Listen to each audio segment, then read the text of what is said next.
Welcome, welcome. Welcome back. Welcome to the newbies here. I am Ashley, and today on the Goddess Complex, I got a good one for you all. Are you ready? I hope so. We're talking Lilith, guys.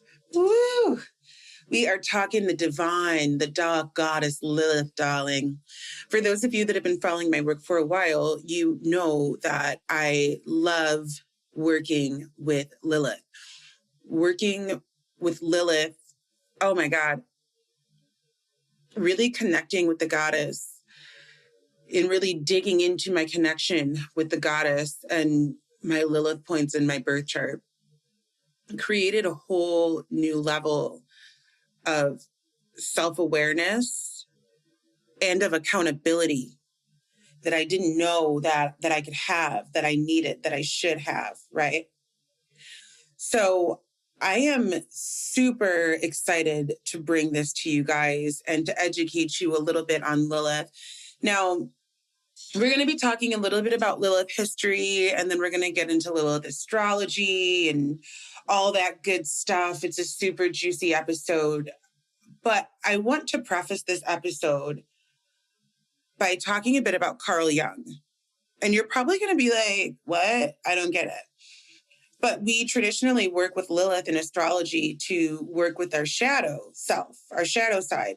And Carl Jung, for those of you who don't know, was an expert in all things shadow. He is called the father of shadow work. So he wasn't just a Swiss psychologist, but he was also an astrologer, and he read tarot. He actively and openly worked with astrology and tarot with his patients in order to understand their shadows, in order to understand how they work on a level that hadn't really been, it was a road that hadn't really been gone down at that moment in time. So Carl Jung was definitely a pioneer in bringing the metaphysical realm, the spiritual realm to mainstream medicine. So there is a quote that Carl Jung said that I absolutely love. And it says, he said that an individual's proper goal is wholeness, not perfection. Just take a second with that. An individual's proper goal is wholeness, not perfection. And if you think about our society, our collective as a whole in general, I'm not just speaking US, there is an underlying grit to get to perfection, to get to what perfection might look like for that specific society. Are you a size 2? Do you have a lot of money? Do you travel all the time? Do you have the perfect spiritual practice, the perfect partner? Are your kids super well behaved? You know what I mean? Our society has put these parameters on us to look for and strive to attain a level of perfection that simply doesn't exist. And an individual, a soul's goal should be wholeness. Now, what is wholeness, right? Well, wholeness, this is what shadow work is. Carl Jung talked about a process called individuation. Individuation. And individuation is the coming together of our light bodies and our shadow bodies.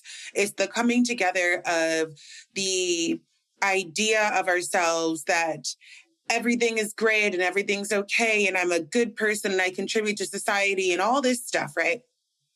And the shadow self that may get jealous, that may burp in public, that may have feelings that are not deemed okay in society, that you may closet your sexuality.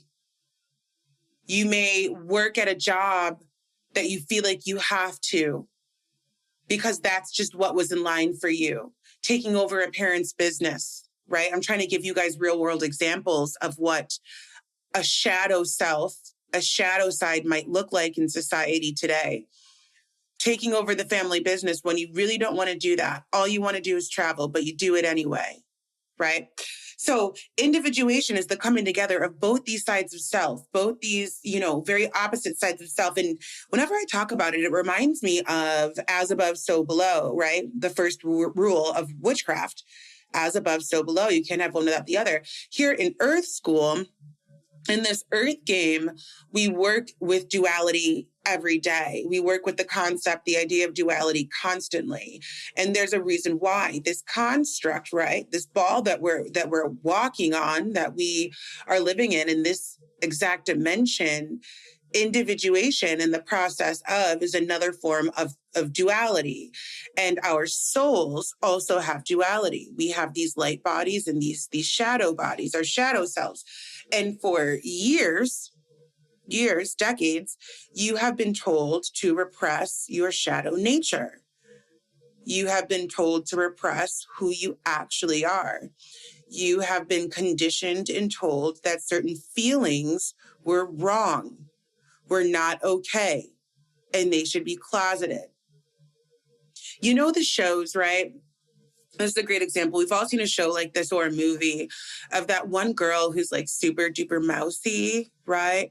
Super duper mousy, and she doesn't really talk a lot, and she's kind of really shy, but she has these like closeted anger fits, these closeted rage fits. And, the arc of the movie or the show might be why she does this or anything like that. That's what I'm talking about. I'm talking about how we are conditioned when we go out in public to wear clothes, for example. What happens if I go out naked? Well, I get punished. I get ridiculed. Somebody may even call the police. I may get a ticket. I may need to get a psych eval. All because I decided that I want to go outside naked. You guys see where I'm going with this? Take a moment throughout your weekend and notice the different things we do to appease society. And notice what you would rather be doing versus what you actually do. What you'd rather be saying versus what you actually say. And also how you convince yourself to feel like what's happening is okay.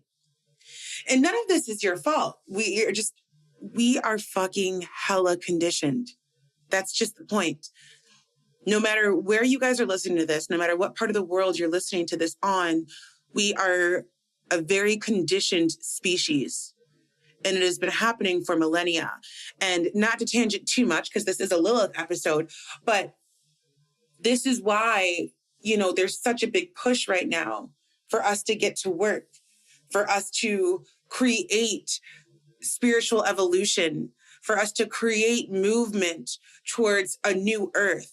There's this big push for us to continue working in this field. Why? Because it's happening right on time. It's the age of the light worker. It's the age of the spiritual worker. It's the age of us. It's the age of authenticity. Finally, right? I often love to think about the 90s compared to now and looking at the differences that have been made within society. We still have work to do, but they're there. And it makes me wonder what 2050 will look like, right? When it comes to individuation and when it comes to the coming together of our light bodies and our shadow selves, and when it comes to us being okay with having feelings and emotions and doing things and acknowledging our shadow feelings, our shadow selves, how more socially acceptable will that be, right? Okay. So one thing that Jung stressed was that one only becomes spiritually woke, if you will, through becoming whole and accepting all sides of the self, including the imperfect parts. So that's what we call shadow integration. It's when we acknowledge these sides of ourselves that this is who I am. I love using the example of like the jealous partner, right? The jealous partner who doesn't think they're jealous, but they're clearly jealous. It's obvious they're jealous. Somebody's texting their partner and they're like, wait, who's that? What's going on? Their partner wants to go somewhere, but they can't leave the other partner's side, right? But it's deemed bad or wrong.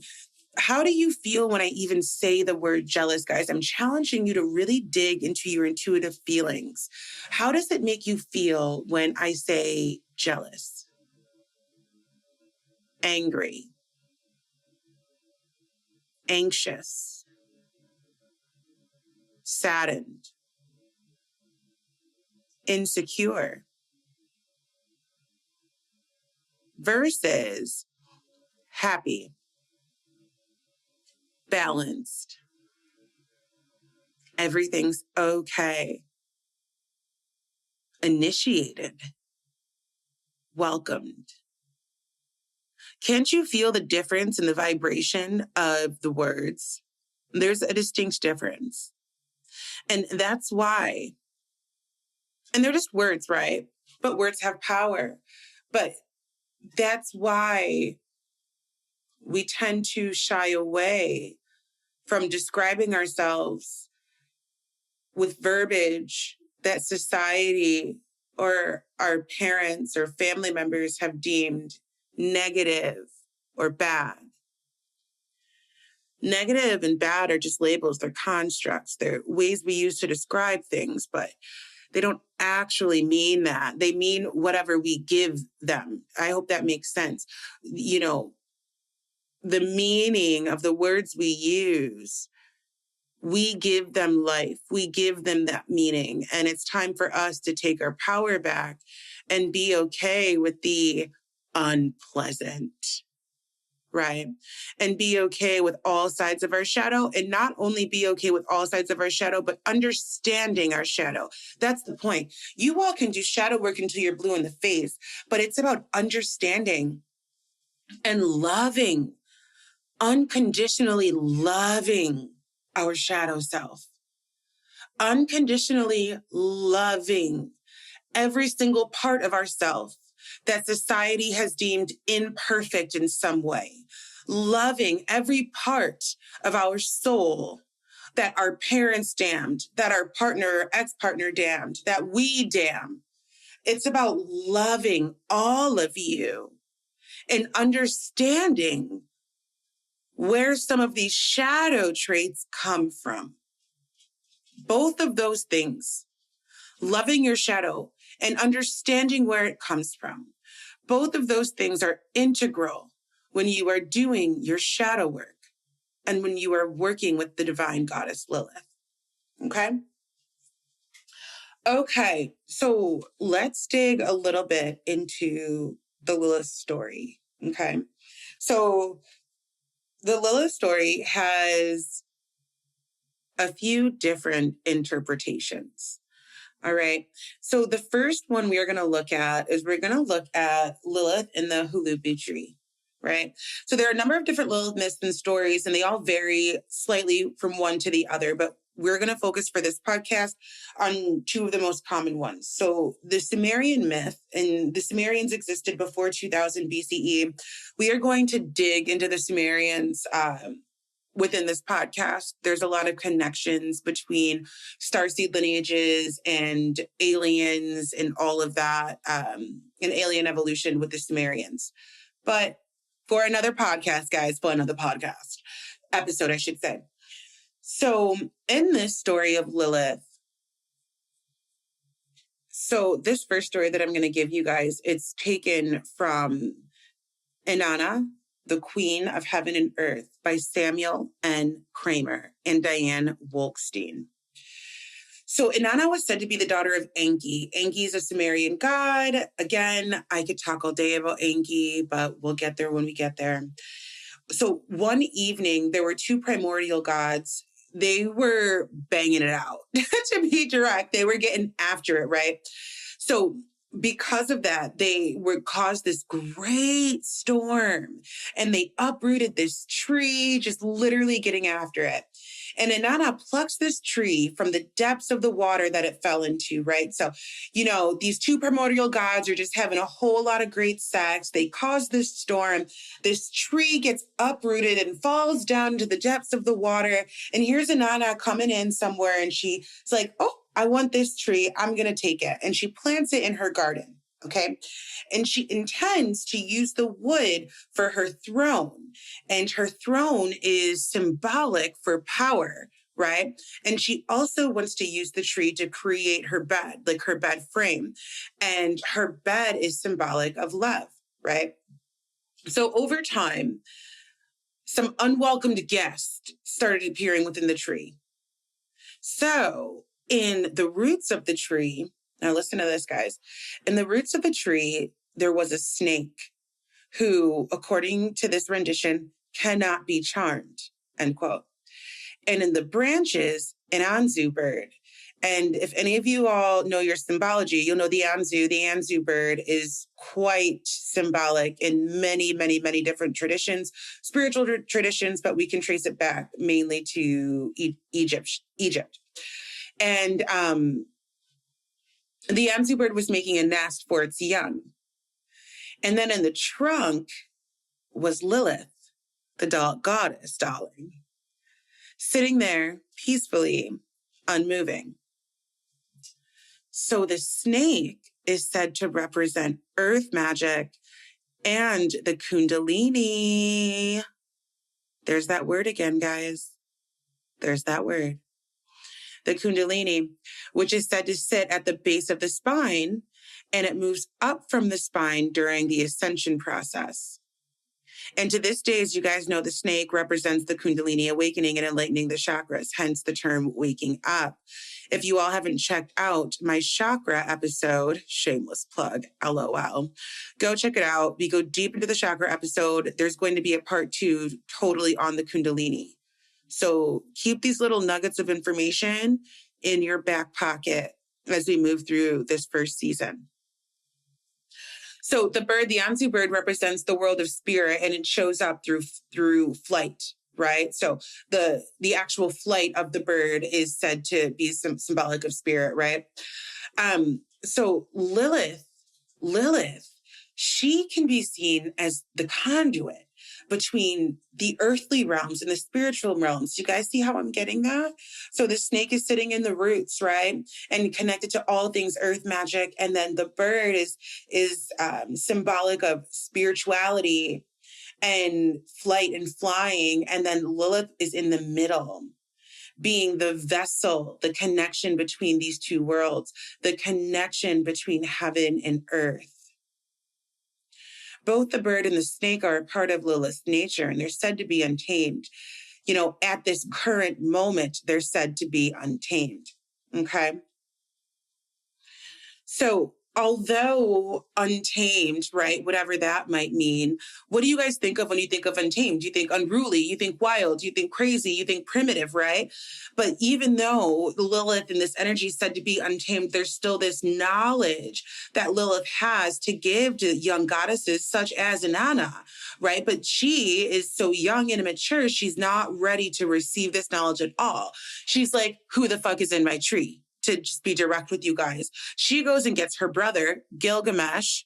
Any of you religious folks out there, I'm sure you guys have heard these names. It's interesting how we have heard some of these names in religion, but not all of these names. I found that super fascinating as I began to really, really study spirituality as it related to my religious past. I digress. Anyways, so Gilgamesh cuts down the tree. The serpent is killed, the bird flies away, and Lilith runs off into the wilderness, and she goes into exile. Yeah, so that's one of the stories that is quite popular. I'm sure you guys, if you have looked up any Lilith stuff, you have seen images of her inside of a tree or any of that. So the next story, which may be a bit more common for some of you, I normally work with this rendition of Lilith in my Lilith work with my clients. This is the Hebrew myth. So we just looked at the Sumerian myth, and now we're going to break down the Hebrew myth of Lilith. This is probably the most well-known, as this rendition depicts Lilith as Adam's first wife, which I know can be quite controversial, again, for a lot of religious folks out there. But remember, guys, we could talk about religion all day. You know, there's 2 creation stories in Genesis, and that they didn't cut that out, surprisingly enough. You read the first few pages of Genesis, you'll catch that. It's interesting. They cut out all these different Bible books, but didn't think to streamline that. Again, guys, I digress. Don't get me started. If you guys want an episode on religion and the Bible, and I guess I should say Western religion and Christianity and how it relates to spirituality, I'd be more than happy to talk about it. Let me know, right? DM me on the gram, email me. You guys know how to find me. Okay, cool. So let's talk about it. Lilith was created by God from dust and placed to live in the Garden of Eden with Adam until problems began between Adam and Lilith. Okay, let's talk about this. Adam wanted to lie on top of Lilith. He wanted to exercise dominance or dominion over Lilith, right? And the way the story goes is, he wanted to be on top.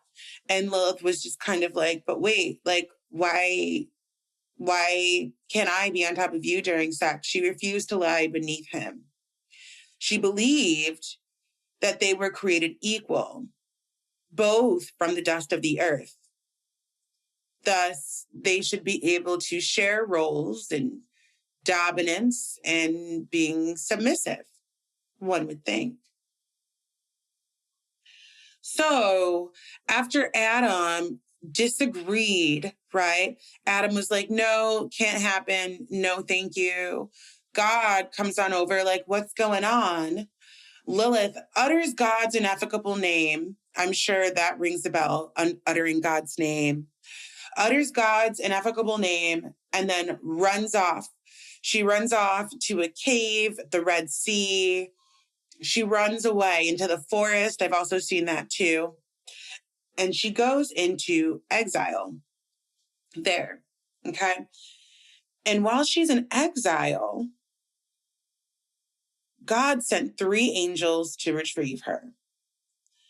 And the angels found Lilith refusing to come back to the garden. And so the angels told her they would kill 100 of her children every day for her disobedience if she wouldn't go back home. In revenge, she is said to rob children of life and is responsible for the deaths of stillborn infants and crib deaths, SIDS. And okay, so let's break that down because I know that got really heavy really quick. Where do I begin? Lilith in society today is deemed as this dark energy.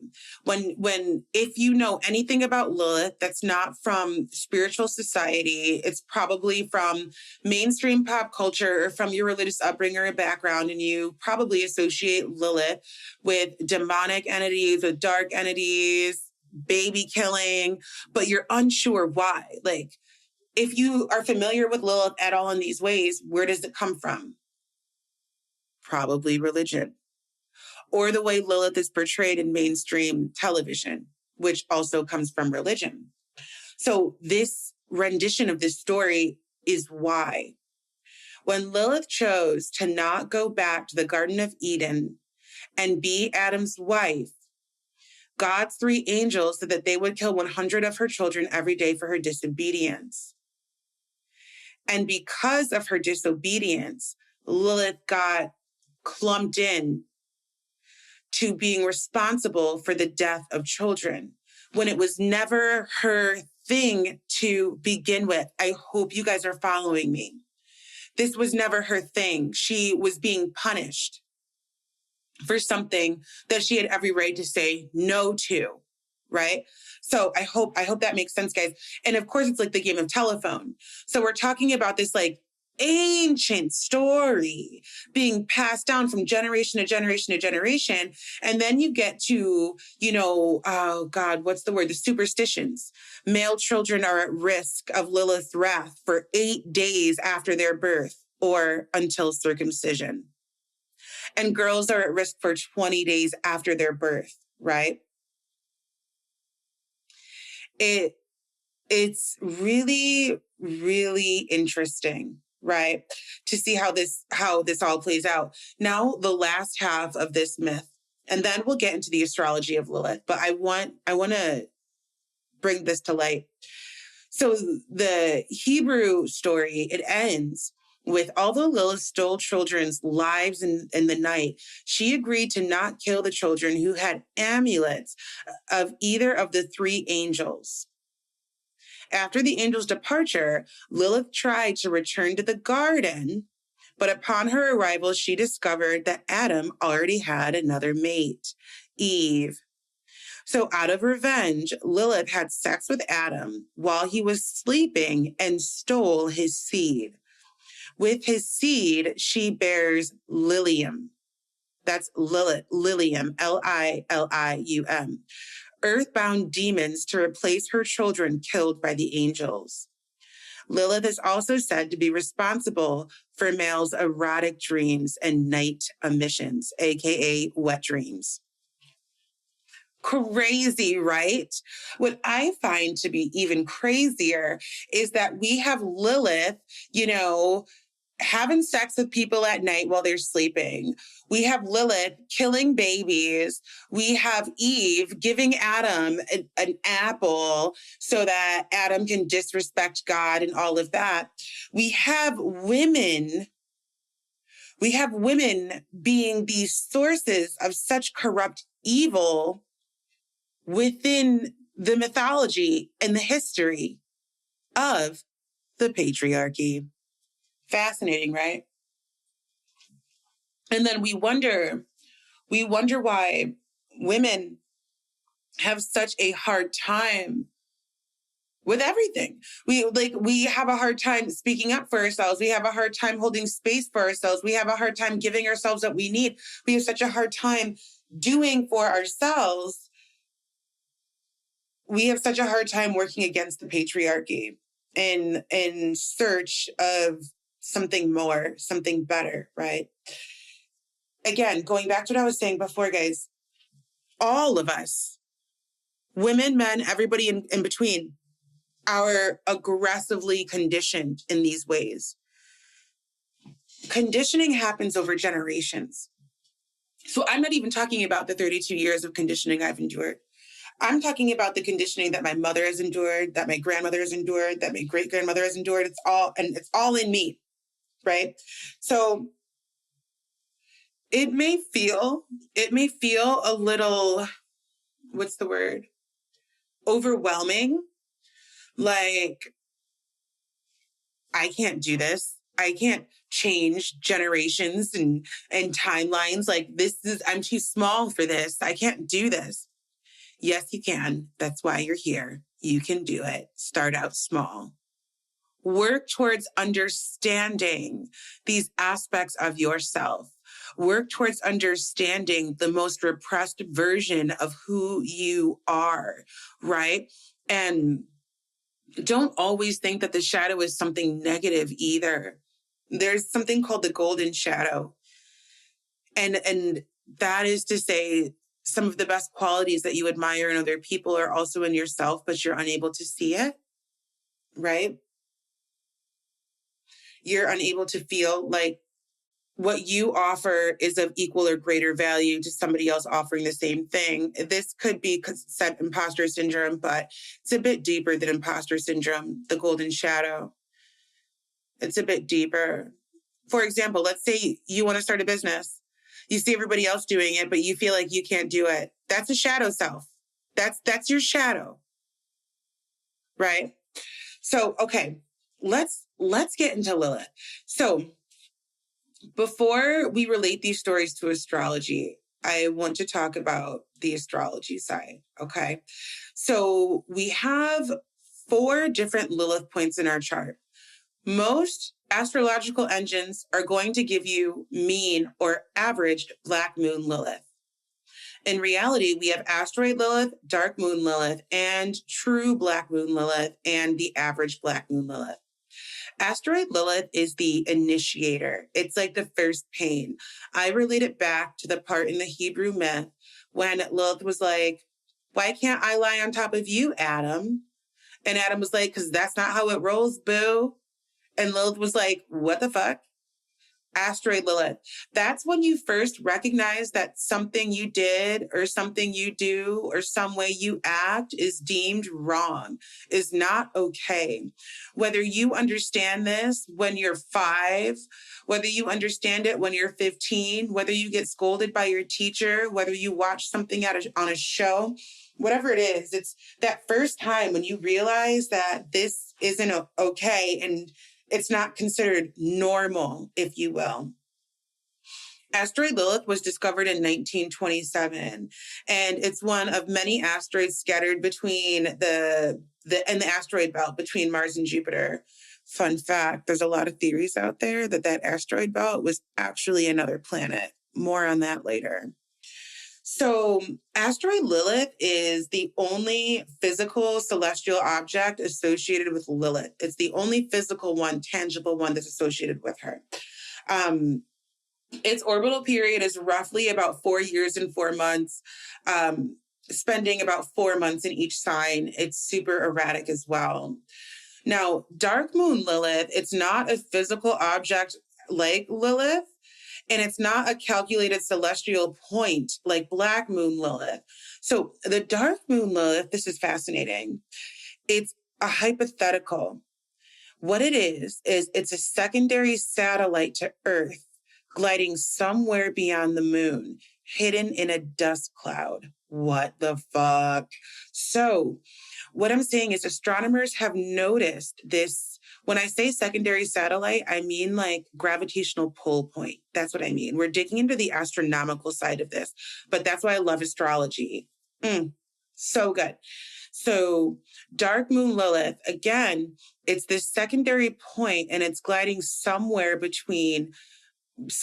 around the moon. And that's why it's called dark moon Lilith. There's this gravitational point that pops up in astronomical charts and they can't grab it. If that makes sense. They can't grab it. They're not sure what it is, but it's been calculated by many astrologers over the years that there's something over there, and it's dubbed Dark Moon Lilith. Dark Moon Lilith is the exile. This is the point in the Hebrew myth where Dark Moon Lilith runs off. She utters God's name and she's like, deuces, guys, this is too much. She goes off to the Red Sea. She goes off to a forest. She goes off to a cave and she goes there to lick her wounds. Oftentimes in your Dark Moon Lilith, these are your defense mechanisms, right?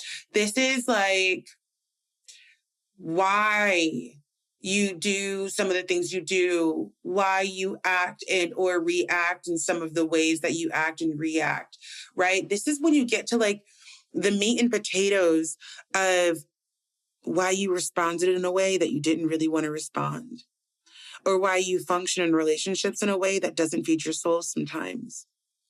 Your dark moon Lilith is super telling about your defense mechanisms, babe.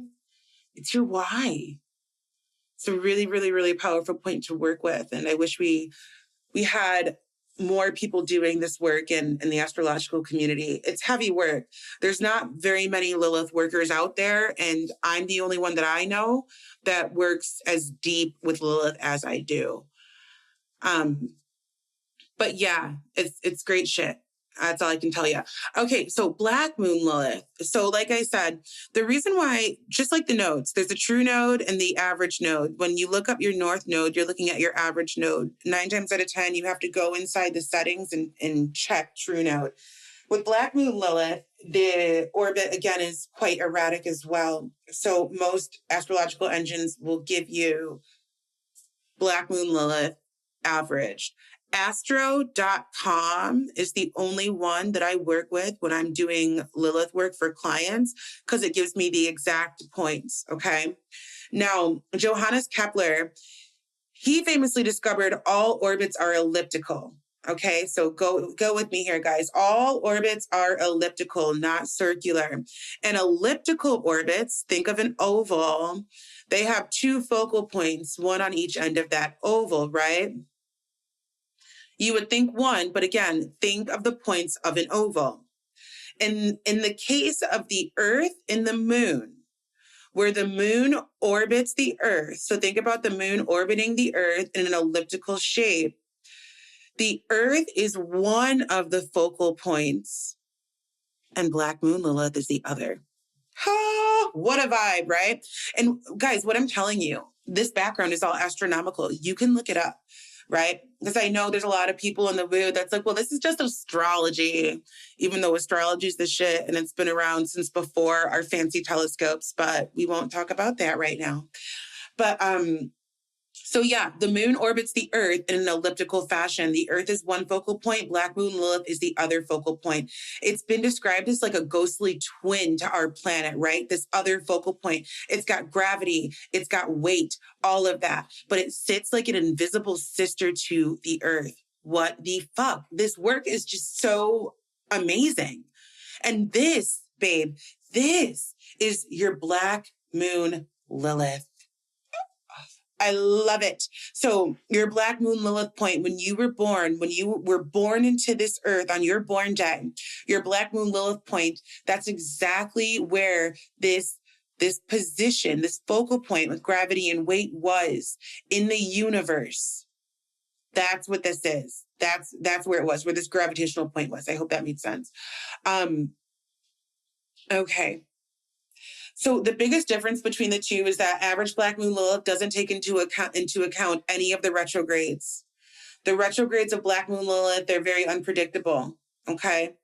So yeah, average Black Moon Lilith doesn't take into account any of those. And I love myself a good retrograde. So I use all 4 points also because, not to get too deep into astrology, but there's 30 degrees within every zodiac sign, right? Within every sign, there's a 30-degree difference. Average Black Moon Lilith and true Black Moon Lilith, they have the potential to be in totally different signs. They can be very close to each other within a few degrees, or they could be literally in totally different signs. I like to refer to this as the Lilith Garden. The Lilith Garden. And Black Moon Lilith is indicative of the release. So when Lilith stands up to the angels are like, come home, come be with Adam. And Lilith is like, no, brah, I'm all set. And then she gets painted out to be this baby killer and all of this and taking people's babies and doing all this like crazy, fantastical stuff, right? The release is Lilith being authentic to herself. This is Lilith sitting in her authenticity codes, no matter what the consequence is. The consequence doesn't matter because she creates the reality and she has understood that. She understands this and she sits in her pocket of divine power and divine femininity and she takes what she wants. Black Moon Lilith is known as the release. Super powerful. Super powerful. So when I'm looking at somebody's chart and I'm looking at their asteroid Lilith, their dark moon Lilith, and their Black Moon Lilith, it's like you're putting this poetic phrase together for somebody so that they can understand the level of self-awareness that they can have, so they can understand why they may react in ways that they may not want to, so they can understand their beautiful and potent power, and so that they can understand how to up-level, how to get to the next level of success, of abundance, of peace, of grace. Right? There's something quite graceful about the divine goddess as she moves through these different phases. It's very swift and angelic almost. And yeah, God, I can't talk about Lilith enough. So, Lilith, asteroid Lilith in the signs is going to act differently than dark moon Lilith in the signs. Dark moon Lilith in the signs is going to act differently than Black moon Lilith in the signs. Why? Because they mean different things, just like we talked about. But again, doing this work is so influential to understanding the multifaceted version of who you are. when we come into this earth and conditioning begins, we are only allowed to incorporate so many layers of our souls as we grow. And doing Lilith work helps us find those other layers of self. Doing shadow work and Lilith work helps us integrate these layers of self that we may have forgotten about, that we may not understand how to work with or how to work towards, right? So beautiful. So yeah, guys, that's the Lilith story. I do still do one-on-one sessions with clients. If you work with me in the group coaching arena or in my one-on-one business mentorship, we will automatically work with Lilith and incorporate Lilith in the beautiful transformational work that we're doing. If you're looking to do a one-on-one with me, you can book my session, Activating Your Goddess Codes. It's a 90-minute in-depth with Lilith, with your specific Lilith points, and really truly connecting to that dark goddess within you, and really appreciating and loving and owning all versions of yourself. And we do some really deep transformational shadow work that isn't being done very much right now in our community. And it's just beautiful. Beautiful. Hello, friends. I hope you loved today's episode. Make sure you share it with a friend, share it with somebody that you love, and tag me on the gram at AshleyMichelle90day and let me know your thoughts. Leaving that 5-star review on Apple Podcasts or Spotify is literally what helps this work get to the right people. As you may or may not know, we are in the middle of a spiritual revolution, and us being able to get our hands on resources like this podcast and others is what is literally going to make the world go round. So do me this favor and please leave me a 5-star review on Apple Podcasts or Spotify and share the episode with somebody you love. It really, truly does mean the world to me. I love you so very much, and I will see you in the next one.